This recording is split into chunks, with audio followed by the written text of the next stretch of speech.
Hello, today I decided I wanted a Reuben sandwich. I hadn't had a Reuben sandwich and I don't know when, and so I decided I'd fix me up one. What I'm going to need for this recipe is you're going to need this. Well, I need rye bread. You might want to substitute some other kind. I like the seeded Jewish rye bread. I got this from Pepper Ridge Farms. And then the silver floss sauerkraut here. You got to have sauerkraut on a Reuben. And then of course little Thousand Island dressings, what everybody likes to put on there and call it their special sauce. Then of course you need you a piece of a brisket. Now this brisket here is hard as a rock, froze. And then you need this McCormick Grill Mates Montreal steak seasoning here. So let me tell you about this brisket here. This brisket that I get the whole big brisket at one time, you know, it costs about $45, $50, $55, something like that. And I'll cut it in pieces like this because it's just two of us and we cannot eat that much at one time, and it's just going to be wasted if you cook the whole brisket. What I do is I get it and I cut it into pieces like this and put it in the freezer. And of course some of it I'll smoke and some of it I'll grill, and then this one of course I'm going to cook in the Ninja FOODi here to make me some Reuben sandwiches out of. So let's get started. Now like I say, this is a frozen piece of brisket right here. Hard as rock, weighs about probably 2 pounds is the way I tried to divvy it up.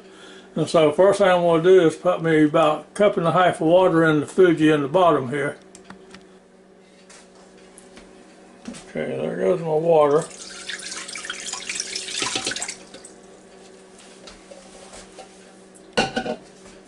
Now of course you've got to put on the pressure lid here. And make sure this is at the back, of course. It's probably, well, it won't fit unless you do put that at the back. Make sure your valve here is turned to seal and not vent, because if you set over here on vent, it won't never build up pressure. And so now you put it down, you line up your little arrows right here, which is about impossible to do because you can't see them because it's black on black. There you go. And then you turn it clockwise until it stops and you can't pick up on the lid. That way you know it's on there for good. Okay, now next we're going to turn on the power. We'll go hit the pressure. And we're going to leave it on high. And I think I want it to go for about 25 minutes. Okay, and then we'll hit the start button. Now, I don't know if you're familiar with the Ninja FOODi or any pressure cooker. I guess it is. I guess they all do about the same thing, but depending on what you have in there is how long it takes for that to build up pressure and start cooking. So while this runs around, usually it takes between 7 and 10 minutes for it to build up pressure enough to seal this thing. And when it seals it, then it starts cooking. So you got about that long to wait before it even starts. So hold on.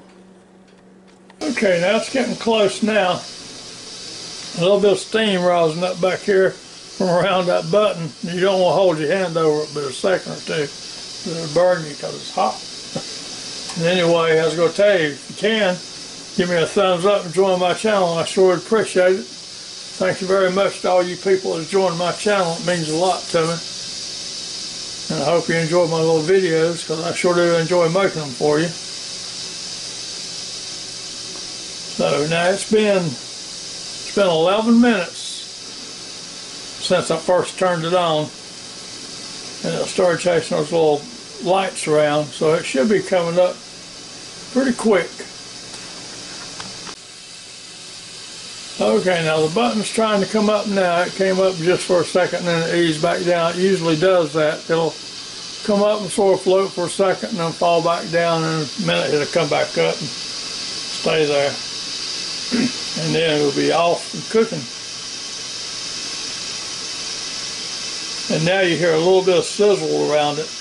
But now as soon as it pops up completely, and it seals, and there won't be a little sizzle around it then, so it'll be locked up.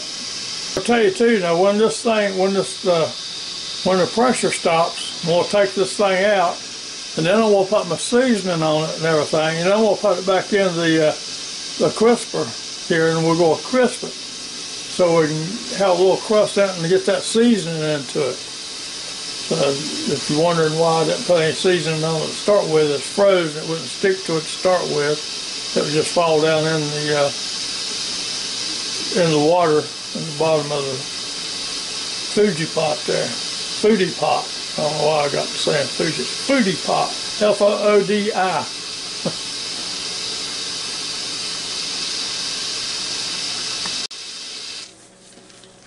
Okay, and there it comes, and now you don't hear that little steam escaping anymore.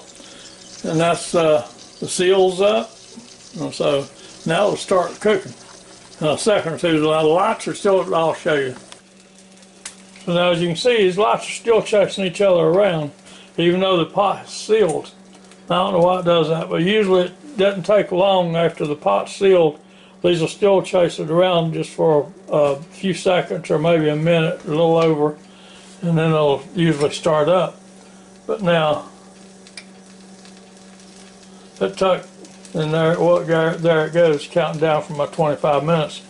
But now it took 14 minutes for it to seal after I first hit the start button on it. 14 minutes to seal, because like I say, all of them is different times. Down to about 21 seconds to go here on this pressure cook. And now remember, when I put this in here, it was froze hard as a brick. It's been in the freezer for a few months.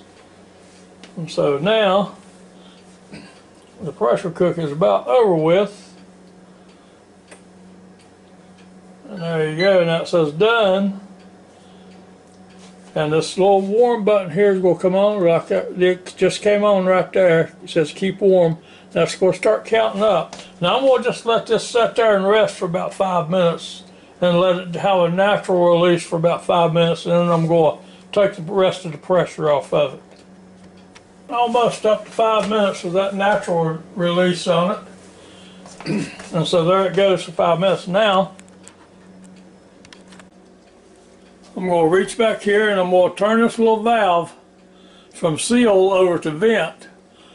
And this thing will not hurt you, folks. Believe me, it will not hurt you. Only way it'll hurt you if you stood here and did that after you hit it and turned it over. But as long as you just release this thing right here, it's not going to hurt you, so don't be afraid of it. All you got to do is take your finger and move it to my right here. So take it and do like that.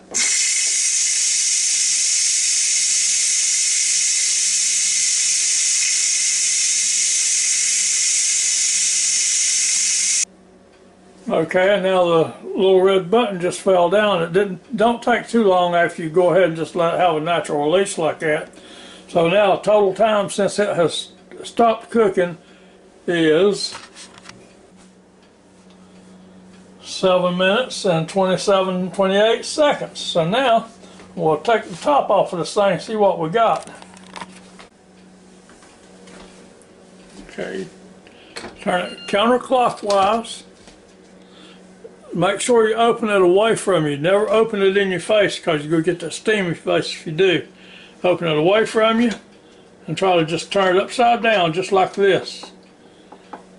And see, and then you can carry it over to the sink or whatever without water spilling all over your floor. Set it in there. And I want to tell you what, now that looks pretty good from here.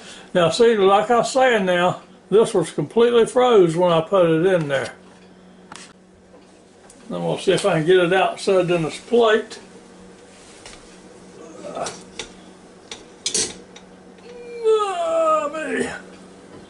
Oh boy, that looks good. Now, next thing I'm going to do is I'm going to trim a little bit of this fat off before I start putting it in that crisper. So let me move over here on the other side. Now I'm going to see if I can hold with these tongs, get a little bit of this fat off of here.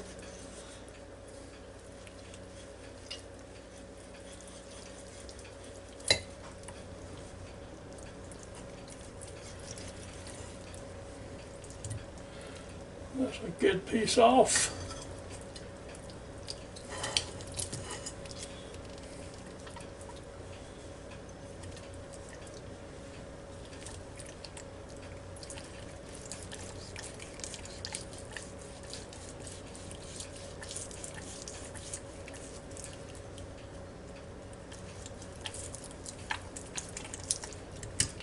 That's a good piece of it off.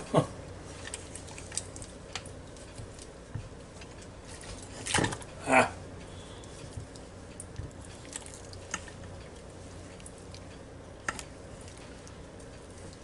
I just want this little tip here off.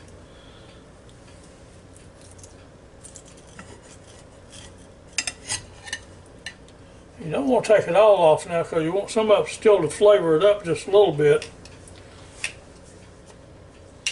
Now I'm going to have to find me some heavy duty tongs, I'm going to tell you right now, because these right here just are about to give up the ship. And I don't want to use metal ones inside my pots.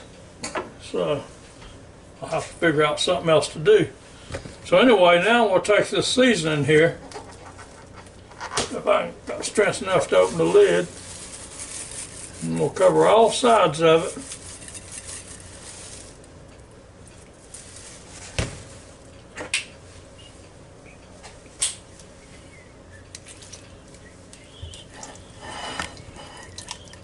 I might have to use the metal ones to get it back down in that pot.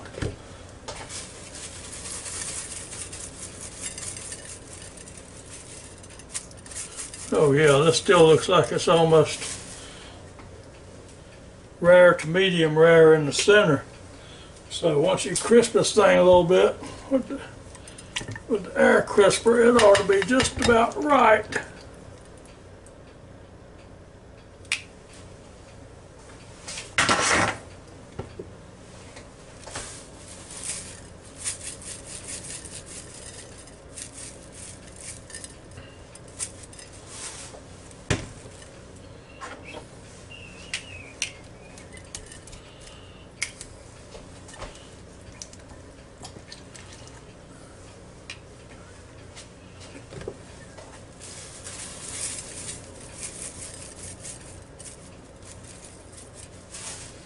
Alright, now, let's see, right now I need to go get my metal tongs before I start to put it back down there, because these plastic ones just not going to hold it.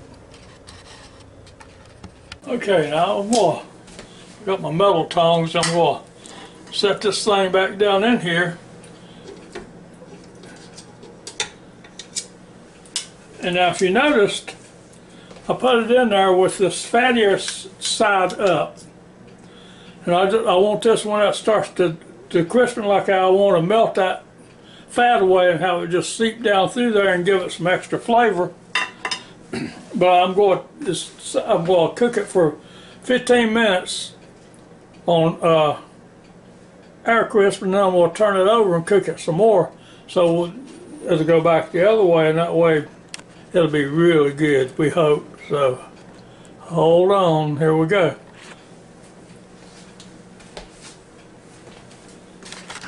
What we gotta do, of course, is shut the lid, turn on the power, hit your air crisp button. I want to leave it at 390, and we'll just go for 15 minutes, and then we'll hit start. Now I'm cleaning up this mess I made while it's going down for that 15 minutes. Seconds now on this first 25 or 15 minutes, and we'll open the lid here in just a minute and just flip it over and start on another 15 minutes. So, and the thing about it is, when this, and it says cool down, it's fixing to cut off. The thing about it is, now when it, even after it does that, you still have to hit the well, sometimes you have to hit the power button and turn it off. This time it says off, and it went off. Okay, now, like I say, my metal tongs here. By the way, don't that look good? You should know how it smells. All right, now if I get that side looking like the other side. or to be happy with that. Alright, now shut the lid.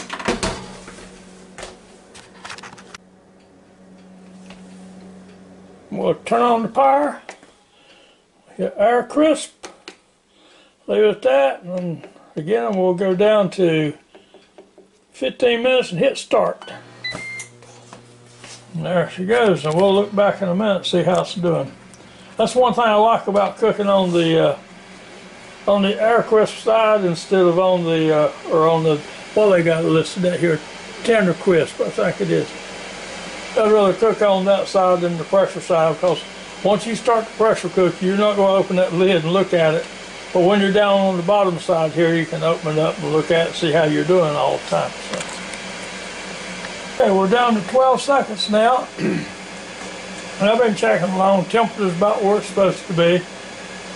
So we'll, as soon as it stops, we'll open the lid.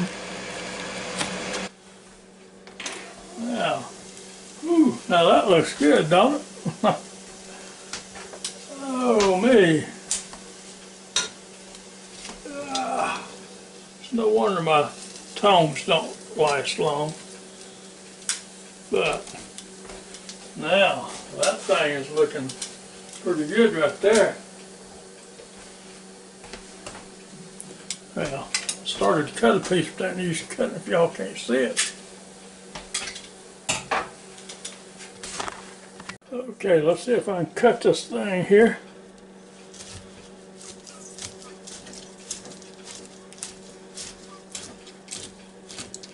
Oh yeah, it goes from right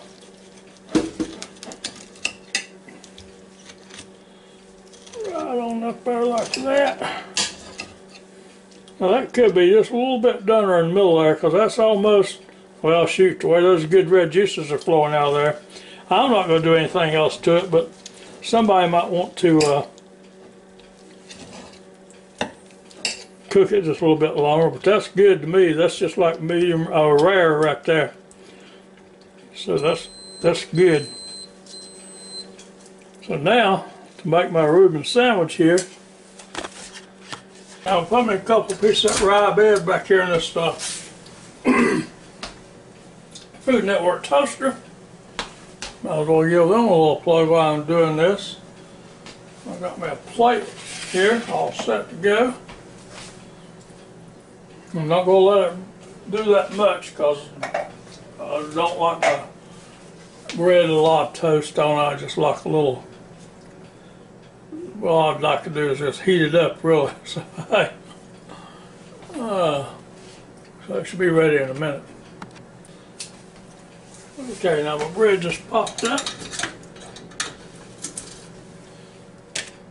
And like I said, I really just like it. Not much brown on it all, not much toast on it all, just mostly hot. So let me move over here where I can work on it. Take and put me a piece of meat on this piece of bread. Oh, got to get a fork for my sauerkraut.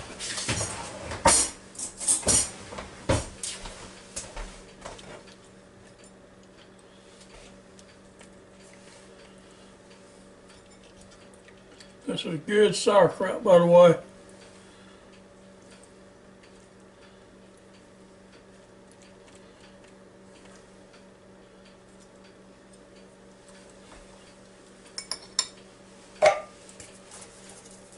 It's that silver floss sauerkraut. Says a barrel cured and all that stuff. You know, that sure does have a good flavor to it.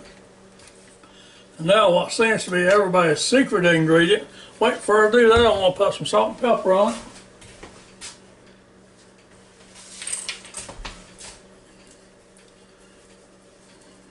A little bit of salt.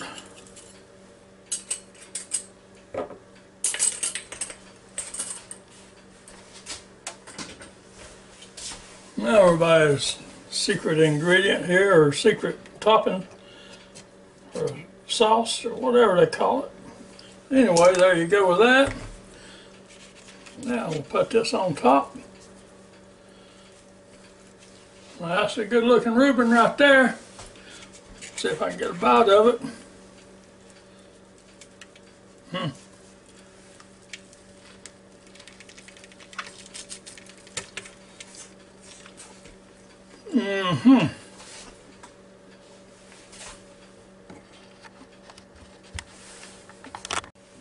That's some delicious Reuben right there.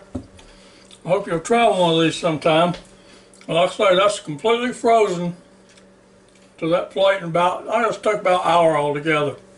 So anyway, next time I hope you enjoyed my little video, and thank you very much for watching it. Come back and see me real soon. Hope to have another one for you.